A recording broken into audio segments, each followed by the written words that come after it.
Hello my dear students, welcome back to the new session of Object-Oriented Programming Concepts. In the previous session, we have studied about various keywords in Java. Today, we will discuss about a new concept, that is strings in Java. In Java, string is an object that represents a sequence of characters. To create the string object, we use string class. String class is a predefined class in java.lang package. Also, in Java, strings created by string class are immutable, which means it is constant and cannot be changed once it has been created. There are mainly two ways to create string object. First one is by string literal and second one is by new keyword. Let us explain this with example. First method, using string literal. Java string literal is created by using double quotes, that is string s1 equal to welcome. Okay, that is first method we string class object direct create cheyana, that is string object equal to endana nammade string adu nammal kodukkum.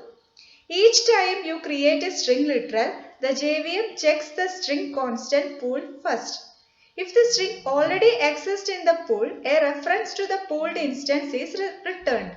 If the string doesn't exist in the pool, a new string instance is created and placed in the pool. That is, we know that objects are created on heap and reference variables are created on stack.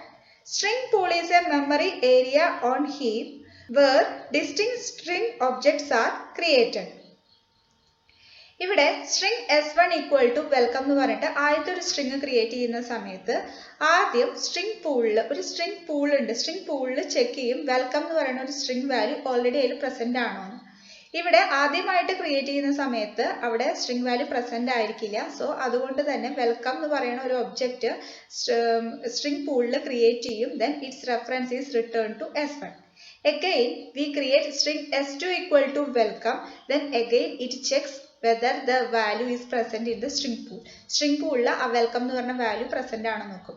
ഇങ്ങനെ രണ്ടാമത്തെ തവണ നമ്മൾ ചെയ്യുമ്പോൾ string welcome എന്ന് പറഞ്ഞ value already ആ string pool present ആണ്. So ആ same reference തന്നെ return to s2. Let us consider another example. ഇവിടെ string s1 equal to apple. So string pool ആദ്യമായിട്ട് apple എന്ന് പറയുന്ന ഒരു stringനെ create ചെയ്യും. Then അതിനുശേഷം again create another string, that is mango. s2 equal to mango. അപ്പോൾ ഇവിടെ ചെക്ക് ചെയ്യും string pool already mango എന്ന് പറയുന്ന string available ആണോ എന്ന്. അവിടെ available അല്ല, strong mango എന്ന് പറയുന്ന ഒരു stringനെ ഇവിടെ create ചെയ്യും. Then again create a string s3 equal to apple. So നമ്മൾ നേരത്തെ പറഞ്ഞ പോലെ apple എന്ന് പറയുന്ന ഒരു string ഈ പൂളിൽ ഉണ്ടോ എന്ന് ചെക്ക് ചെയ്യും. Here apple is already present. So apple again അവിടെ string object create ചെയ്യില്ല, പകരം ഈ ആപ്പിളിന്റെ തന്നെ reference return to s3. Okay. If we use equality operator to check whether s1 equal to s2, then it returns false because both has different memory references. Also, when we use equality operator to check whether s1 equal to s3, then it returns true because both reference to the same string.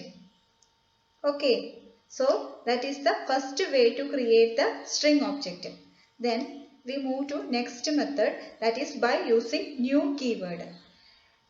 For example, string s3 equal to new string of Java. This is the way by which we create the string object using new keyword. In this method, JVM is forced to create a new string reference in the heap memory even if Java is in the reference pool. That is, for example, if we create two strings, string s1 equal to Java and string s2 equal to Java using string literal method. Next we create a string object s3 using new keyword, that is string s3 equal to new string of Java. When we create a string using new operator, the string is not stored on string constant pool but on other area of heap where other objects are stored. while there was Java already present in the string constant pool, but because we use new keyword, JVM forced to create a new string at runtime instead of string in the string constant pool. Okay, that is already ഇവിടെ ഒരു Java എന്ന് പറയുന്നത് string constant pool ഉണ്ട്. New keyword വെച്ച് നമ്മൾ create ചെയ്യുന്ന സമയത്ത് അവിടെ heapൽ വേറൊരു സ്ഥലത്തായിട്ട് പുതിയൊരു stringനെ create ചെയ്യും. Okay.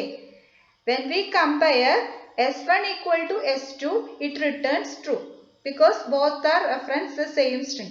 But when we compare S1 equal to S3, then it returns false since both the strings point to different memory locations. Content same ആണെങ്കിലും രണ്ടും refer ചെയ്യുന്നത് different memory location ആയതുകൊണ്ട് S1 equal to S3 compare ചെയ്യുന്ന സമയത്ത് it will return false. Okay, that is the two methods by which we create the object of string class. If we compare the performance of string literal and string object will always take more time to execute than string literal because it will construct a new string every time it is executed. So, രണ്ടും കൂടി compare ചെയ്യുമ്പോൾ performance wise string literal ആണ് കുറച്ചും കൂടി better ആവുന്നത്. String ഒബ്ജക്റ്റിന്റെ കേസിൽ new use ചെയ്ത് സ്ട്രിംഗ് ഒബ്ജക്റ്റ് ക്രിയേറ്റ് ചെയ്യുന്ന കേസിൽ എപ്പോഴും ആ കോൺസ്റ്റന്റ് പൂളിൽ ഉണ്ടോ ഇല്ലയെന്നൊന്നും നോക്കാതെ തന്നെ പുതിയ സ്ട്രിങ്ങുകളെ ക്രിയേറ്റ് ചെയ്തുകൊണ്ടിരിക്കും. പക്ഷേ സ്ട്രിംഗ് ലിറ്ററലിന്റെ കേസിൽ ഓൾറെഡി ഉള്ള സ്ട്രിംഗ് വേരിയബിൾസ് പിന്നീട് ക്രിയേറ്റ് ചെയ്യില്ല. Let us look at this example. That is, ഒരു class create ചെയ്തു. അതിൽ നമ്മൾ 3 string ഒബ്ജക്റ്റുകളെ create ചെയ്യാണ് using 3 methods. First, by literal, that is string s1 equal to Java. Then second method, ഒരു character array create ചെയ്തിരിക്കുകയാണ്. Then new keyword use ചെയ്തിട്ട് ഈ character arrayനെ ഇതിലേക്ക് pass ചെയ്യുന്നു, argument ആയിട്ട് pass ചെയ്യുന്നു. Okay, string s2 equal to new string of ch. Okay, that is converting the character array to string. Then third, using new keyword, Java string creating using new keyword, that is string s3 equal to new string of example. ഇവിടെ നമ്മൾ ഇതിന്റെ പാരാമീറ്ററിൽ ആ സ്ട്രിംഗിൽ store ചെയ്യേണ്ട value എന്താണോ എന്നുള്ളത് ഇതിന്റെ കൺസ്ട്രക്ടറിന്റെ ഉള്ളിൽ pass ചെയ്തിട്ടാണ് മൂന്നാമത്തെ മെത്തേഡ്. സോ 3 മെത്തേഡിൽ നമ്മൾ സ്ട്രിങ്ങുകൾ ക്രിയേറ്റ് ചെയ്തു s1, s2, s3.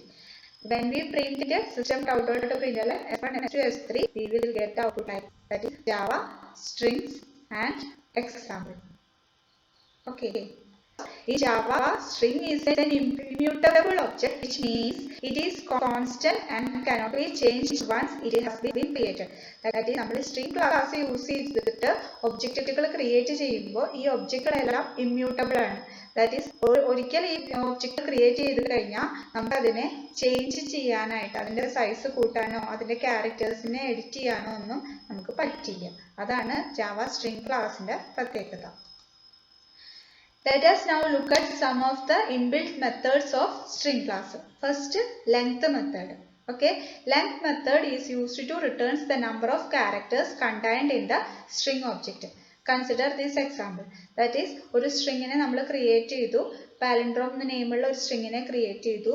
Then palindrome dot length എന്ന് പറഞ്ഞ് വിളിക്കുമ്പോൾ ആ സ്ട്രിങ്ങിലെ എത്ര ക്യാരക്ടേഴ്സ് ഉണ്ടോ it will be returned. So ഒരു ഇൻറ്റിജർ വേരിയബിൾക്ക് അതിനെ റിട്ടേൺ ചെയ്ത് പ്രിന്റ് ചെയ്യുമ്പോൾ V get the length of string using length method.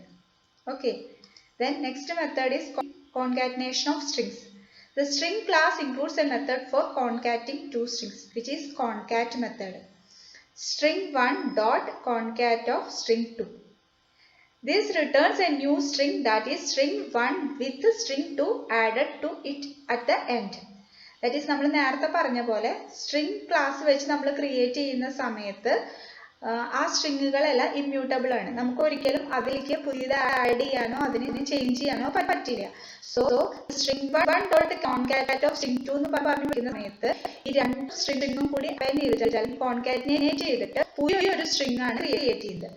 ആ പുതിയ സ്ട്രിങ്ങിൽ string1 ഉണ്ടാവും, ദെൻ അതിന്റെ string2നെ അപ്പൻഡ് ചെയ്തിട്ടാണ് കോൺകാറ്റിനേഷൻ വർക്ക് ചെയ്യുന്നത്. So it returns a new string.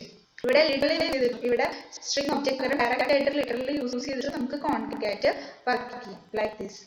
Okay, also കോൺകാറ്റിനേഷന് വേണ്ടിയിട്ട് നമുക്ക് പ്ലസ് ഓപ്പറേറ്ററും യൂസ് ചെയ്യാം. We have already seen this in system dot out dot print അല്ലേ. Okay, hello plus world plus ഈ symbol കൊടുത്തു കഴിഞ്ഞാൽ which results in like this. Okay, that is concatenation of strings. This table describes about various methods in string class. That is concat. We have already studied to join the two strings together. Then equal method. It compares the values of strings. രണ്ട് സ്ട്രിങ്ങുകളെ compare ചെയ്തിട്ട് equal ആണോ അല്ലയോ എന്ന് check ചെയ്യാനാണ് equals method use ചെയ്യുന്നത്.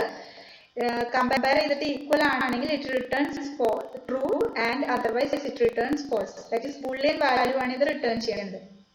Equals compare ചെയ്യുന്ന സമയത്ത് അതിന്റെ കേസും കൂടി നോക്കിയിട്ടാണ് കമ്പയർ ചെയ്യുന്നത്. ദാറ്റ് ഈസ് ക്യാപിറ്റലും സ്മോളും ഡിഫറെന്റ് ആയിട്ട് തന്നെയാണ് കൺസിഡർ ചെയ്യുന്നത്.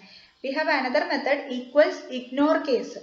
കേസ് ഇഗ്നോർ ചെയ്യും. ദാറ്റ് ഈസ് ക്യാപിറ്റൽ ആയാലും സ്മോൾ ലെറ്റർ ആയാലും ക്യാരക്ടർ 1 by 1 ആയിട്ട് ചെക്ക് ചെയ്തതിന് ശേഷം അത് ഈക്വൽ ആണെങ്കിൽ ട്രൂ റിട്ടേൺ ചെയ്യും, അല്ലെങ്കിൽ ഫോൾസ് റിട്ടേൺ ചെയ്യും. Then next method caret. That is it returns a character present in the specified location. Next get bytes.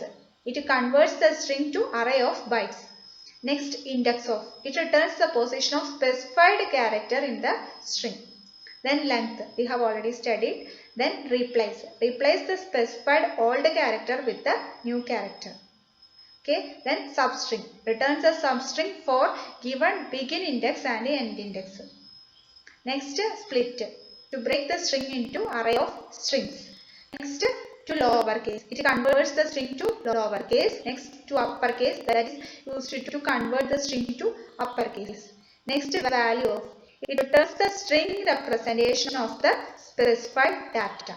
Okay. ഒരു particular data ന്റെ corresponding string representation കിട്ടാൻ വേണ്ടി യൂസ് ചെയ്യുന്ന മെത്തേഡ് ആണ് value of. Next ends with method checks if this string ends with a given suffix.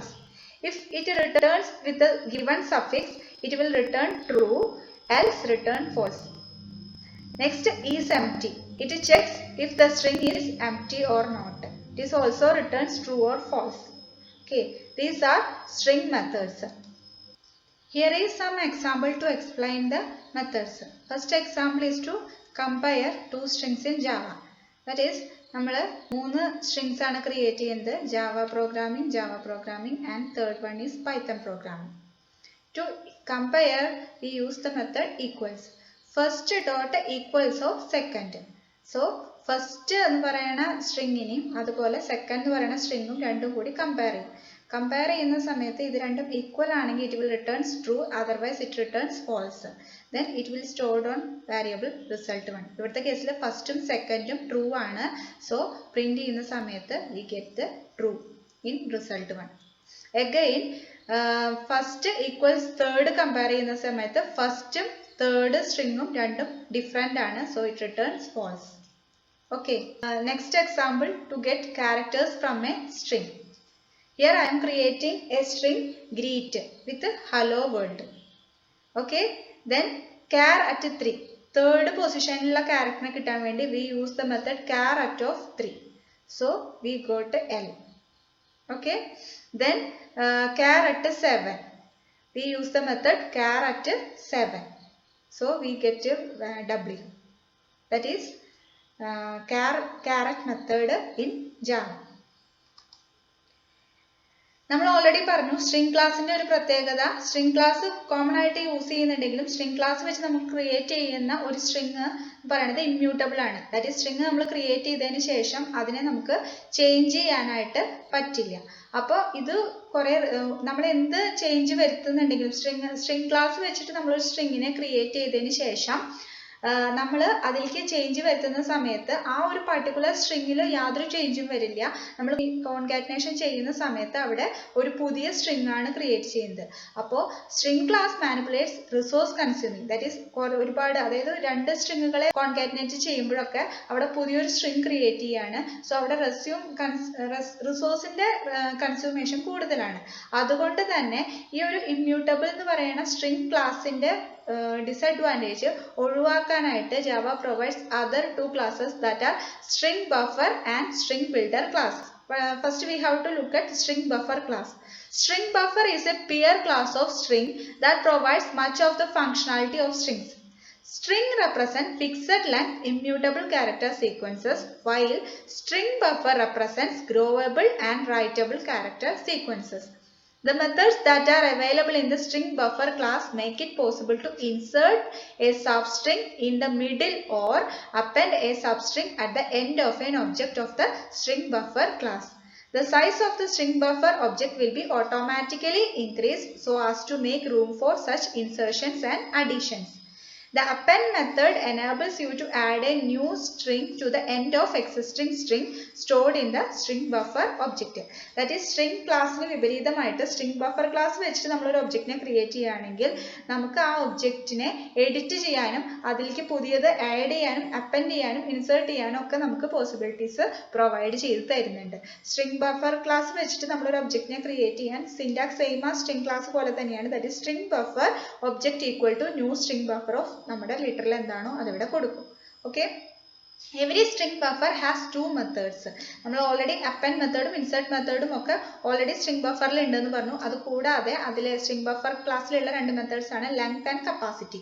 Length method returns the current length of string buffer object and capacity method returns the allocated capacity of the string buffer object. Next method is string builder. Same as string buffer പോലെ mutable ആയിട്ടുള്ള സ്ട്രിങ്സിനെ create ചെയ്യാൻ വേണ്ടി use ചെയ്യുന്ന other class ആണ് string builder class. അതിന്റെ syntax എങ്ങനെയാണ്? string builder object equal to new string builder of എന്ന് പറഞ്ഞിട്ട് നമുക്ക് എന്താണോ ക്രിയേറ്റ് ചെയ്യേണ്ടത് സിമിലർലി ഇവിടെ കൊടുക്കാം. Then we use the append method like string buffer class. Okay. Then last is string tokenizer class. String tokenizer class in Java is used to break the string into tokens. It is simple way to break a string. That is, use tokens. You have already familiar about the word token. Any smallest possible unit of a program is called a tokens. ഇവിടെ hello geeks how are break into tokens. That is, ഇതിൽ ഓരോ token ആയിട്ട് hello geeks how are you ഇങ്ങനെയുള്ള tokens ആയിട്ട് it will be split up. Okay, for example, ഇവിടെ നമ്മളൊരു string tokenizer വെച്ചിട്ട് എങ്ങനെ ചെയ്യാം എന്നാണ് പറയുന്നത്. സോ string tokenizer ക്ലാസ് വെച്ചിട്ട് നമ്മളൊരു സ്ട്രിങ്ങിനെ ക്രിയേറ്റ് ചെയ്തു.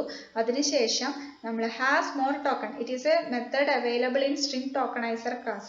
ഈ മെത്തേഡ് യൂസ് ചെയ്തിട്ട് we have to get all the tokens of our string.